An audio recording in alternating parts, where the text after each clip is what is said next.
ನಮಸ್ಕಾರ. ಹಸಿರು ಉಸಿರು ಚಾನಲ್ಗೆ ನಿಮಗೆಲ್ಲ ಸ್ವಾಗತ. ಈ ಚಳಿಗಾಲದಲ್ಲಿ ನೆಲದಲ್ಲೆಲ್ಲ ಒಂಥರ ಬಿಳಿ ಬಿಳಿ ಬಿಳಿ ಬಿಳಿ ಹೊದಿಕೆ ಥರ ಇರುತ್ತೆ. ಅದೇನಂತ ನಾನು ಇವತ್ತು ನಿಮಗೆ ತೋರಿಸ್ತೀನಿ. ಬಿಳಿ ಬಿಳಿಯಾಗಿರುತ್ತೆ. ಅದು ಚಳಿಗಾಲದಲ್ಲಿ ತುಂಬಾ ಜಾಸ್ತಿಯಾಗಿರುತ್ತೆ. ನೋಡಿ, ಈ ರೀತಿಯಾಗಿ ಚಳಿಗಾಲದಲ್ಲಿ ಇಬ್ಬನಿ ಬಿಳಿ ಬಿಳಿಯಾಗಿರುತ್ತೆ. ಇದಕ್ಕೆ ಏನಂತ ಕರೀತಾರೆ ಅಂತ ಗೊತ್ತಿಲ್ಲ. ಈ ರೀತಿಯಾಗಿ ಎಲ್ಲ ಎಲೆ ಮೇಲೆ ಎಲ್ಲ ಗಿಡದ ಮೇಲೆ ಬಿಟ್ಟು ಈ ರೀತಿ ಈಗ ಸ್ವಲ್ಪ ಬಿಸಿಲು ಬಂದಿದ್ದರಿಂದ ಕಡಿಮೆ ಆಗಿದೆ. ಬೆಳಗ್ಗೆ ತುಂಬಾ ಇರುತ್ತೆ, ಎಲ್ಲ ಕಡೆಯೂ ಇರುತ್ತೆ. ಈ ರೀತಿ ಒಳ್ಳೆ ಹೊದಿಕೆ ಥರ ಇದೆ ನೋಡಿ, ಹಪ್ಪಳ ಥರ ಕಾಣಿಸುತ್ತೆ ನೋಡಿ, ಎಷ್ಟು ಚೆನ್ನಾಗಿದೆ. ಇಲ್ಲಿ ಒಂದೆರಗನು ತುಂಬ ಚೆನ್ನಾಗಿ ಬಂದಿದೆ ನೋಡಿ, ಇಲ್ಲಿ ಎಷ್ಟೊಂದಾಗಿದೆ. ಈ ರೀತಿ ಆಗಿದೆ ನೋಡಿ, ತುಂಬ ಚೆನ್ನಾಗಿದೆ. ಒಂದು ಅರಿಶಿನ ಎಲ್ಲ ಹುಲ್ಲು ಈಗ ತೆಗಿಬೇಕು. ಮೊನ್ನೆ ಒಂದು ಸರಿ ಕ್ಲೀನ್ ಮಾಡಿದ್ದೆ, ಮತ್ತಾಗಿದೆ. ಇದು ಮುಟ್ಟಿದರೆ ಮುನಿ ಅಂತೇಳಿ ಇದ್ರ ಹೂವು ತುಂಬ ಚೆನ್ನಾಗಿ ಕಾಣಿಸುತ್ತೆ ನೋಡಿ. ಇಲ್ಲಿ ಈಗ ನೋಡಿ ಈ ರೀತಿ ಇದೆ, ಎಷ್ಟು ಚಂದ ಕಾಣಿಸ್ತಾ ಇದೆ ನೋಡಿ ಹೂವೇ. ಆದರೆ ಇಲ್ಲಿ ಕಾಲು ಹಾಕ್ಲಿಕ್ಕೆ ಆಗಲ್ಲ, ಅಷ್ಟು ಮುಳ್ಳಿದು. ಇದನ್ನು ಕ್ಲೀನ್ ಮಾಡಬೇಕು. ಇದ್ರದ್ದು ಬೇರು ತುಂಬ ಉಪಯೋಗ ಆಗುತ್ತೆ. ಈ ಮೂಲವ್ಯಾಧಿ ತುಂಬ ಆದಾಗ, ರಕ್ತ ಎಲ್ಲ ಬರ್ತಿರೋ ಮೊಳಕೆಗಟ್ಟಿದ್ರೆ ಇದ್ರ ಬೇರಿನ ಕಷಾಯ ಮಾಡಿ ಕುಡಿದ್ರೆ ಬೇಗ ಕಡಿಮೆ ಆಗುತ್ತೆ ಈ ನಾಚಿಕೆ ಮುಳ್ಳಿಂದು.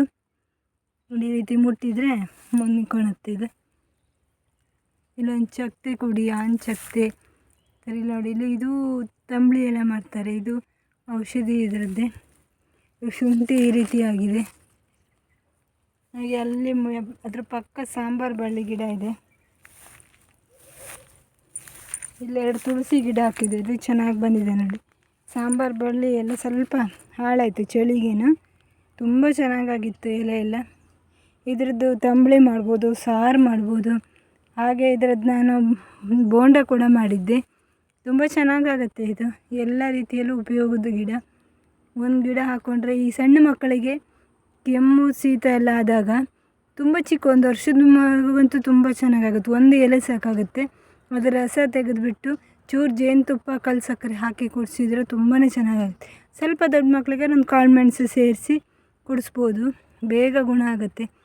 ಕೆಮ್ಮಿಗಂತೂ ಭಾರಿ ಒಳ್ಳೆಯದಾಗುತ್ತೆ ಇದು. ಇದರ ಎಲೆಯನ್ನು ಹಾಗೆ ಸ್ವಲ್ಪ ಖಾರ ಇರುತ್ತೆ, ಎಲೆ ತಿಂದರೂ ಕೂಡ ಸ್ವಲ್ಪ ಥಂಡಿ ಎಲ್ಲ ಆದಾಗ ಒಳ್ಳೆ ಆಗುತ್ತೆ.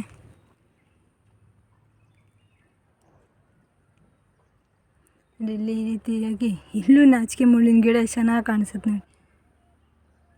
ಇದು ಕೆಂಪು ಭೃಂಗರಾಜ ಅಂತ ಹೇಳ್ತಾರೆ. ಅಂದರೆ ಭೃಂಗರಾಜದಲ್ಲಿ ಇದು ಮೊಗ್ಗು ನೋಡಿ, ಇಲ್ಲಿ ಈ ರೀತಿ ಆಗಿದೆ, ಮೊಗ್ಗಾಗಿದೆ. ಇದು ಭೃಂಗರಾಜದಲ್ಲೇ ಕೆಂಪು. ಇದು ಪಲ್ಯ ಎಲ್ಲ ಮಾಡಿದ್ರೆ ತುಂಬ ಚೆನ್ನಾಗಾಗುತ್ತೆ. ಸಾಂಬಾರು ಕೂಡ ಬೇಳೆ ಹಾಕ್ಬಿಟ್ಟು ಮಾಡ್ಬೋದು.